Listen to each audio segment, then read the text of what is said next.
Item ಯಾವುದೇ ಇರಲಿ try ಮಾಡಿ ಆಚಿ ಚಿಕನ್ ಮಸಾಲಾ. ಗ್ರಾಮ ಪ್ರತಿನಿಧಿಗಳನ್ನ ಖಾಯಂಗೊಳಿಸಲು ಸಿಎಂ ಮತ್ತು ಇಂಧನ ಸಚಿವ ಕೆಜೆ ಜಾರ್ಜ್ಗೆ ಮನವಿ ಮಾಡಲಾಗಿದೆ.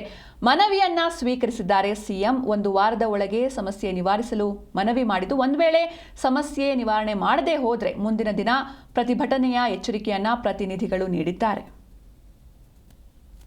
ಗ್ರಾಮ ಪ್ರತಿನಿಧಿ ಸೇವೆಯನ್ನು ಕಾಯಂಗೊಳಿಸೋದಕ್ಕೋಸ್ಕರ ಮುಖ್ಯಮಂತ್ರಿ ಸಿದ್ದರಾಮಯ್ಯ ಅವರಿಗೆ ಮನವಿ ಪತ್ರವನ್ನು ಸಲ್ಲಿಸಿರುವಂಥದ್ದು. ಪ್ರಮುಖವಾಗಿ ಇಲ್ಲಿವರೆಗೆ ಅಂದರೆ ಇಂಧನ ಸಚಿವರಾಗಿರ್ಬೋದು, ಬೆಸ್ಕಾಂ ಆಫೀಸ್ಗಾಗಿರ್ಬೋದು ಬಹುತೇಕ ಮಂದಿಗೆ ರಿಕ್ವೆಸ್ಟ್ ಕೊಟ್ಟರು ಕೂಡ ಇನ್ನೂ ಕೂಡ ನಮ್ಮ ನೋವನ್ನು ಆಲಿಸ್ತಾ ಇಲ್ಲ ಅನ್ನೋದು ಇವರ ಕೂಗಾಗಿರುವಂಥದ್ದು. ಬನ್ನಿ ಅವ್ರ ಜೊತೆನೇ ಮಾತಾಡ್ತೀನಿ. ಸರ್, ಮುಖ್ಯಮಂತ್ರಿ ಏನು ಹೇಳಿದ್ರು ಇವತ್ತು? ಮೇಡಮ್, ನಮಗೆ 2003ರಿಂದ ಇಲ್ಲಿವರೆಗೆ 23 ವರ್ಷದಿಂದ ಕೆಲಸ ಮಾಡ್ತಾ ಇದ್ದೀವಿ ಅಂತ ಹೇಳ್ಬಿಟ್ಟು ನಾವು ಮನೆ ಮುಖ್ಯಮಂತ್ರಿಗೆ ಕಾಯಿ ಮಾಡಿ ಅಂತ ಕೊಟ್ಟಿದ್ದು.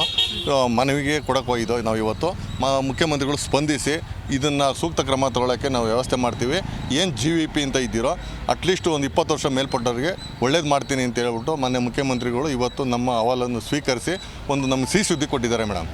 ಈಗ ಸರ್, ಈ ಹಿಂದೆ ಕೂಡ ನೀವು ಇಂಧನ ಸಚಿವರಿಗಾಗಿರ್ಬೋದು, ಬೆಸ್ಕಾಂ MDಗೆ ಕೂಡ ಸಲ್ಲಿಸಿದ್ರಿ. ಎಷ್ಟು ಜನ ಈಗಾಗಲೇ ಇದರಿಂದ ಅಂದರೆ ನೀವು ಬಹಳಷ್ಟು ಕಷ್ಟ ಅನುಭವಿಸ್ತಾ ಇದ್ದೀರಾ? ಮೇಡಮ್, ತುಂಬ 2003ರಿಂದ ಇಲ್ಲಿವರೆಗೂ 23 ವರ್ಷದಿಂದಲೂ ಕಷ್ಟ ಪಡ್ತಾ ಇದ್ದೀವಿ ಮೇಡಮ್. ಆದರೆ ಒಂದು ಸೇವಾ ಭದ್ರತೆ ಇರಲಿಲ್ಲ, ಒಂದು ESI ಇಲ್ಲ, ಒಂದು PF ಇಲ್ಲ, ಮತ್ತು ನಮಗೆ ಯಾವುದೇ ಒಂದು ಭದ್ರತೆ ಇಲ್ಲ.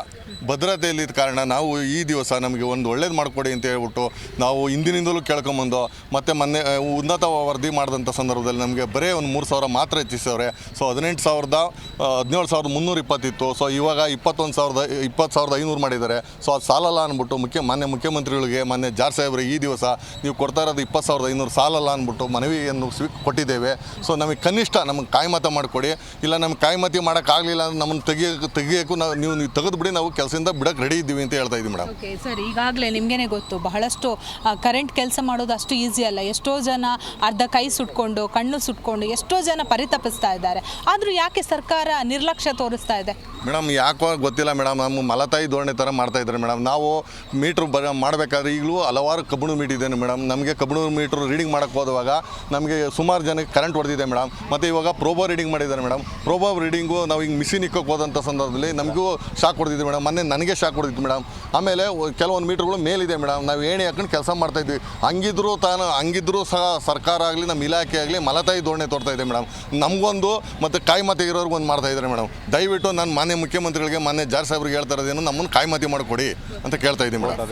ಓಕೆ, ಸದ್ಯ ಈಗಾಗಲೇ ಕೋರ್ಟ್ ಕೂಡ ಆದೇಶ ಇರುವಂಥದ್ದು. ಇದರ ಬಗ್ಗೆ ಹೈಕೋರ್ಟ್ ಕೂಡ ಆರ್ಡರ್ ಮಾಡಿದೆ ಇವರನ್ನು ಕಾಯಮಾತಿ ಮಾಡಬೇಕಂತ. ಸೊ ಇವತ್ತು CM ಸಿದ್ದರಾಮಯ್ಯರಿಗೆ ಕೂಡ ಮನವಿಯನ್ನು ಸಲ್ಲಿಸಿದ್ದಾರೆ. ಮುಂಬರುವಂತಹ ದಿನಗಳಲ್ಲಿ ಇವರಿಗೆ ಯಾವ ರೀತಿ ಒಳ್ಳೆಯದನ್ನು ಮಾಡ್ತಾರೆ CM ಅನ್ನೋದನ್ನು ಕಾದು ನೋಡಬೇಕು. ಬೆಂಗಳೂರಿಂದ ಕ್ಯಾಮ್ರಾ ಪರ್ಸನ್ ವಿನೋದ್ ಜೊತೆ ಭವ್ಯ ಸುನಿಲ್, ಜಿ ಕನ್ನಡ ನ್ಯೂಸ್.